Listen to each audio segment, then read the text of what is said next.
Hello.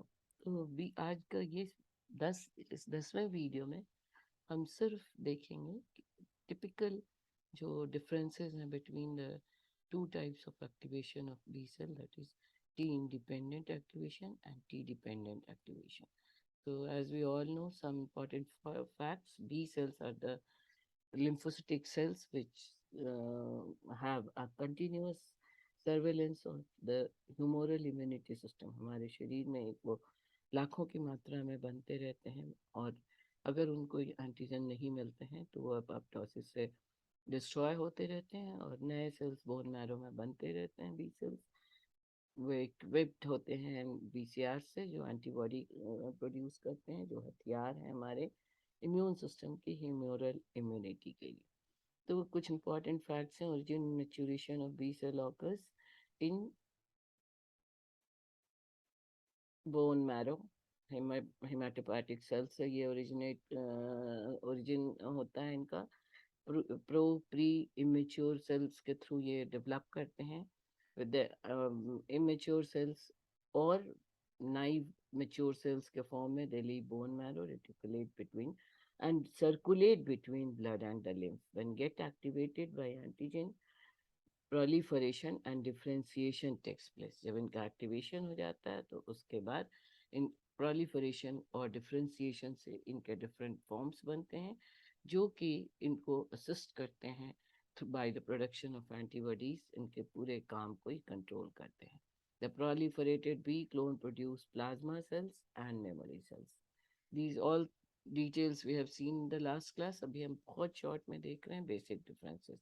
The activation assisted by various surface proteins like surface proteins, BCRs, co-stimulatory molecules and complexes. ये इतनी सारी चीज़ें मिल करके ये जो पूरा सिस्टम होता है एक्टिवेशन का बी सेल्स का, उसमें ये इतने सारे फैक्टर्स हेल्प करते हैं. और एक्टिवेशन दो इम्पॉर्टेंट फॉर्म में होता है: T independent activation, T dependent activation. यहाँ T stands for the T lymphocytes. B lymphocytes and T lymphocytes क्या हैं, यहाँ पे हम देखते हुए आ रहे हैं. Signal generation results in completion of activation processes. जब ये एक्टिवेशन का प्रोसेसेस के लिए जो रिस्पॉन्सिबल हैं फैक्टर्स, ये हैं the generation of the signals. These signals के जनरेशन में हेल्प करते हैं द बी सेल रिसेप्टर्स. ये हम देख चुके हैं. ये एक टिपिकल बी सेल रिसेप्टर है जिसमें 4 चेन होते हैं और इनको सप्लीमेंट करते हैं. क्योंकि इनका चेन वाला पोर्शन ये इनका एक्स्ट्रा सेलुलर डोमेन है, ये मेम्ब्रेनस डोमेन है, और जो साइटोप्लाज्मिक टेल है ये बहुत शॉर्ट है. इसको सप्लीमेंट करने के लिए, कंप्लीमेंट करने के लिए दो हेटेरोडाइमर्स होते हैं, I G alpha and I G beta. These act as the ITM motifs की तरह सप्लाई करते हैं, और इन दोनों का कॉम्बिनेशन जनरेट करता है लॉन्ग टेल की तरह का अमाइनो एसिड चेन बनते हैं. 48 एंड 61 अमाइनो एसिड्स के, जो पहुंचते हैं न्यूक्लियस तक. न्यूक्लियस में जाकर के ये प्रोटीन की सिंथेसिस को इनिशिएट करते हैं by the process of transcription and translation, and proteins की सिंथेसिस होती है. दैट इज द एक्टिवेशन, जो कि फ्रैगमेंटाइज करते हैं एंटीजन के पार्टिकल्स को, और that is called as activation. So this is the resting B cell. As I have told you, we have seen in the last previous classes, immunology की series में हमने देखा है कोई भी लिम्फोसाइट्स जब एक्टिवेट होते हैं, उनका फुल एक्टिवेशन एंड उनकी वर्किंग 5 मेन स्टेप में होती है. फर्स्ट इज आइडेंटिफाइंग एंटीजन और पैथोजन, माउंटिंग अ रिस्पॉन्स. सबसे पहले ये एंटीजन को पहचानते हैं, उन पर एक रिस्पॉन्स क्रिएट करते हैं जिसको हम through the BCR cell receptors, then neutralize the threat. यहाँ से एंटीजन को ये पकड़ते हैं, इसको इंटरनलाइज करते हैं. इंटरनलाइज करके आइदर यहीं पर डेंड्रिटिक सेल्स या मैक्रोफेजेस जो होते हैं वो भी डाइजेस्ट करते हैं, और बीसीआरस भी. And all these cells they act as the APCs, जो एंटीजन प्रेजेंटिंग सेल की तरह काम करते हैं. इनमें एंटीजन के फ्रैक्शंस प्रेजेंट किए जाते हैं. These are the antigen fractions.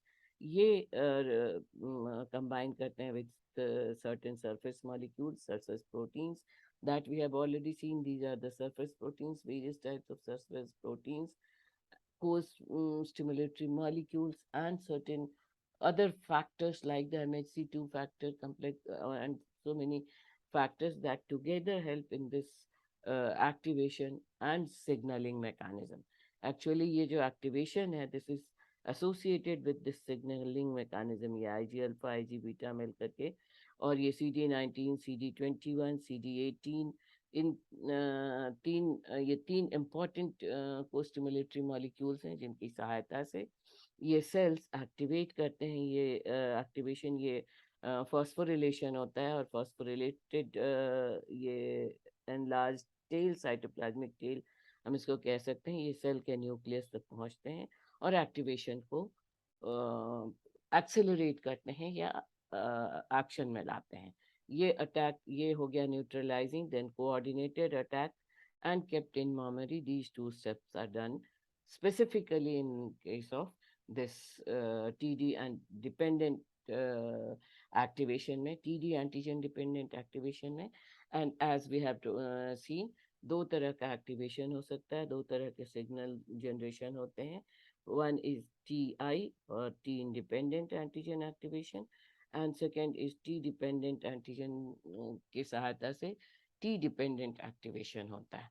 So T independent activation में दो सिग्नल्स जनरेट होते हैं, फर्स्ट एंड सेकेंड, जबकि T डिपेंडेंट एक्टिवेशन में तीन सिग्नल्स जनरेट होते हैं। फर्स्ट है between the antigen and the BCR, second है बिटवीन द, क्योंकि ये टी डिपेंडेंट में टी सेल हेल्प करता है, टी सेल को पहले एक्टिवेट होना होता है, उसके बाद ये activated T helper cell rather, ये T helper cell with the association of B cell ये काम करते हैं। और एक सेकेंड सिग्नल इनका जनरेट होता है विद दिस कॉम्प्लेक्स, जिसमें ये MHC2 कॉम्प्लेक्स है, this is MHC2 complex, this is the antigen fragmentation, जो फ्रैगमेंटलाइजेशन के बाद यहाँ पर प्रेजेंट हुआ है। This is the TCR, T receptor cell complex है, और this is CD4 elements. These if you remember, and one more combination is here, CD40 and CD40L. B T cells पर present होते हैं CD40L in to combine with the CD40 of the B cell. तो यहाँ पे ये signal 2 हो गया, और एक और सिग्नल यहाँ पे राइज होता है which is not mentioned over here। ये जो टी सेल्स हैं, ये साइटोकाइंस रिलीज करते हैं। जब सिग्नल 1 और सिग्नल 2 फंक्शनल हो जाता है, तो due to the activation of this entire system, cytokines release होते हैं। यहाँ these cytokines are of various types, main important होते हैं इंटरल्यूकिन्स 2, 4 एंड 5। ये साइटोकाइंस जा करके बाइंड करते हैं with the ILR, interleukin receptors से, and this is the production of signal 3. So this is the basic concept. Let us have a very quick look T independent activation में। These are the important facts, clustering and cross linking। हम यहाँ पे suppose ये एक antigen है, इस antigen पर just समझने के लिए, बाकी पॉइंट वाइज आप यहाँ से पढ़ सकते हैं। Just understand, this is the T cell, T cell पर टी रिसेप्टर्स प्रेजेंट हैं, और ये एंटीजन का सरफेस है जिस पर बहुत सारे आइडेंटिकल एपिटोप्स हैं। तो इन आइडेंटिकल एपिटोप्स पर जनरल जिनका chemical nature as we have seen, ये पहले अगर आपको याद होगा तो हमने पिछले स्लाइड में ये सब देखा, ये केमिकल नेचर्स के बेसिस पर जब एंटीजन पॉलीसैकेराइड्स या लिपिड सैकेराइड्स या छोटे छोटे न्यूक्लिक एसिड्स के पेप्टाइड चेन्स बहुत छोटे छोटे होते हैं, तो इन पर ये एक साथ मल्टीपल BCR जनरेट करते हैं, एक्टिवेट करते हैं, और इस तरह से क्रॉस लिंकिंग होती है। जैसे यहाँ पे आपको दिख रहा है कि एक BCR यहाँ पर भी इंटरेक्ट करता है, यहाँ भी, यहाँ भी, यहाँ भी। तो इसको हम कहते हैं clustering and cross linking of BCRs with antigens activate multiple Ig alpha and IG beta molecules, initiate and initiate signaling process that we have अभी हम देख करके आ रहे हैं. Antigen can trigger B cell activation without T cells, so they are called as T independent or thymus independent antigen. Now the chemical nature are the polysaccharides, lipid saccharides, bacterial cell wall components, nucleic acids, etc. This clustering triggers the B cell activation, and this here is the signal one is generated. यहाँ पे signal one generate होता है, and with this generation, signal one generation, कुछ और products होते हैं, कुछ और chemical molecules present होते हैं on the surface of this antigen, and these cells, they are connected with the B cell. This is the B cell, and these are called as TLR, toll-like receptors, and these combine with several chemical molecules on the surface of the antigen. And this combination, TLR with this combination of the chemical molecules, this generates the signal 2. So this is the basic activation, independent activation, that is signal 1, BCR clusters with cross-linking and identical epitopes. ये एक जैसे epitopes हैं, that we know. BCR जो होते हैं वो host specific होते हैं, और एक बी सेल पर एक तरह के ICR होंगे, सॉरी BCRs होंगे, तो वो एक तरह के एपिटोप्स पर क्लस्टरिंग एंड क्रॉस लिंकिंग से बहुत सारे एक साथ आकर के अटैक करते हैं, एक और फ्रैक्शनलाइज करते हैं. So this is the T independent activation, जिसके रिजल्ट में ये जो एंटीबॉडीज प्रोड्यूस होते हैं, they are having the pentamers, इनको हम कहते हैं, ये इम्यूनोग्लोबुलिन, इनका इम्यूनोग्लोबुलिन टाइप है M, mu immunoglobulin, that is having low affinity, इनका लो अफिनिटी होता है, and there are no memory cell production at least अभी यही कहा गया है, though there are some views that very less memory cell production may be in some cases, but that too are very short lived. That is another important characteristic of T independent activation, is they are having very short life. So this is the T independent activation. The next type is T. This is all. These are the factors. You can, if you want, you can go through these diagrams. आपको ज़रूरत हो तो लीजिए, नहीं तो समझाने के लिए मैंने आपको समझा दिया. Now this is T dependent activation. बहुत सारे, जैसा हमने देखा कि जो एंटीजन का नेचर होता है, लिपिड सैकराइड्स, पॉलीसैकराइड्स एक्सेट्रा का, न्यूक्लिक एसिड्स का, जहाँ पे फॉस्फोरिलेशन से मल्टीपल क्लस्टरिंग और क्रॉस लिंकिंग से एक्टिवेशन होता है. बट अगर पैथोजन, उसी पैथोजन पे जो पार्ट है जिनको डीएक्टिवेट, जिनको न्यूट्रलाइज करना है, वो प्रोटीनस नेचर के हैं, तो उनको बी सेल बिना टी सेल के हेल्प के उनको न्यूट्रलाइज या उनको किल करना, जिसको कहते हैं फ्रैगमेंटलाइज करके, इनएक्टिव पेप्टाइड्स में तोड़ नहीं सकता है. तो that is the nature of the antigen. If it is of proteinous nature, then it cannot cross link multiple BCRs. एक साथ बहुत सारे BCR से ये क्रॉस लिंकिंग नहीं कर सकता है, because they lack repetitive and identical epitopes. So they can't show clustering, they can't show cross linking. Then a three signaling process it is, that is, तब इसको यहाँ पे हेल्प लेना होता है, इस बी सेल को, दिस बी सेल, इसे एपीसी की तरह, एंटीजन प्रेजेंटिंग सेल की तरह काम करना होता है, इसे टी हेल्पर सेल को एक्टिवेट करना होता है, और जरूरी यहाँ पर बी सेल भी काम कर सकता है एपीसी का, और जो डेंड्रिटिक सेल्स हैं या जो मैक्रोफेजेज हैं, वो भी अटैक करते हैं एंडोसाइटोसिस से, इंटरनलाइज करते हैं फैक्टर्स को, एंटीजन के पार्टिकल्स को, और ये फ्रैगमेंटलाइज्ड particles, they are produced on the surface of this their B cell or the dendritic cells in form of this, with the help of the MHC2 complex. ये सारे complexes के बारे में हम पहले देख चुके हैं, कोस्टिमुलेटरी मॉलिक्यूल्स के बारे में हम देख चुके हैं. तो ये हो गया आपका सिग्नल 1, यहाँ पे this is another representation, this is the signal one, जहाँ पर सिंगल सिंगल यहाँ पर कनेक्टिविटी हो रही है, कोई क्रॉस लिंकिंग नहीं हो रही है। बी सेल एपिटोप्स ये हाई एफिनिटी आईजीजी प्रोड्यूस करेंगे। सबसे पहले ये टीएच सेल को एक्टिवेट करते हैं with the help of the antigen, यहाँ से फ्रेगमेंटलाइज होगा, ये फ्रेगमेंटलाइज MHC2 की सहायता से प्रोड्यूस होगा, ये टीसीआर है। और ये यहाँ पे ये हो गया सिग्नल वन। यहाँ पर कुछ और फैक्टर्स बनते हैं एज वे हैव सीन, यहाँ पे आप देख रहे हैं ये यहाँ पे वो चीज़ें नहीं दिखाई गई हैं। ये एक बॉन्डिंग होती है CD80 CD86 की with the CD28, T cell पर CD28 है, बी सेल पर CD80 86 है। MHC2 कॉम्प्लेक्स है जो TCR से कंबाइन करता है। This is the MHC2, this is TCR, and this is the antigen. This is another combination of surface co-stimulatory molecules CD40 and CD40L. And apart from these things, one more surface molecule is lacking over here. This is the CD4 molecule T cell पर होता है, T helper cell पर।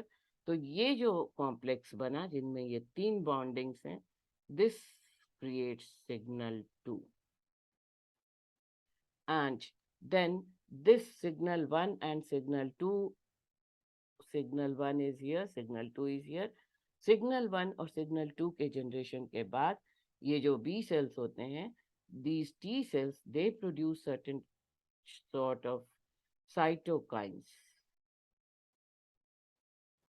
they are IL-2, 4 and 5 interleukin के types हैं। इन cytokines को receive करता है B cell, combine करता है B cell through certain ILR interleukin receptors की सहायता से, और यहाँ पर जनरेट होता है signal 3। So I think signaling process is complete here. This is ये आपको जो कंबाइनिंग BCR कॉम्प्लेक्स बन रहा है to activate the T cell, this is shown here। यहाँ पे 1 2 3 and 3 सिग्नलिंग हो गए।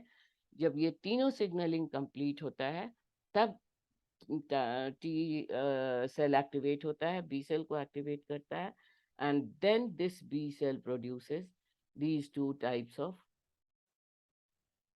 now this B cell produces, activates the two types of cells, और इसको भी हम देख चुके हैं। ये हो गया आपका एक्टिवेशन के बाद ये प्रोलिफरेशन हुआ।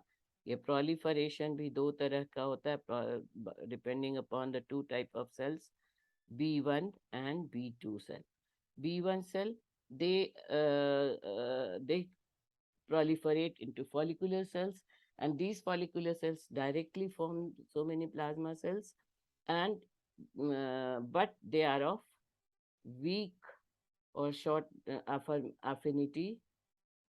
and another way B2 cell जो होते हैं, they act through a germinal center hypermutation, somatic hypermutation, clonality, clonal expansion, और इन सारी चीज़ों के थ्रू अगेन ये सेल्स प्रोड्यूस करते हैं, जहाँ पे काफ़ी हाई शो का एफिनिटी के प्लाज्मा सेल्स प्रोड्यूस होते हैं।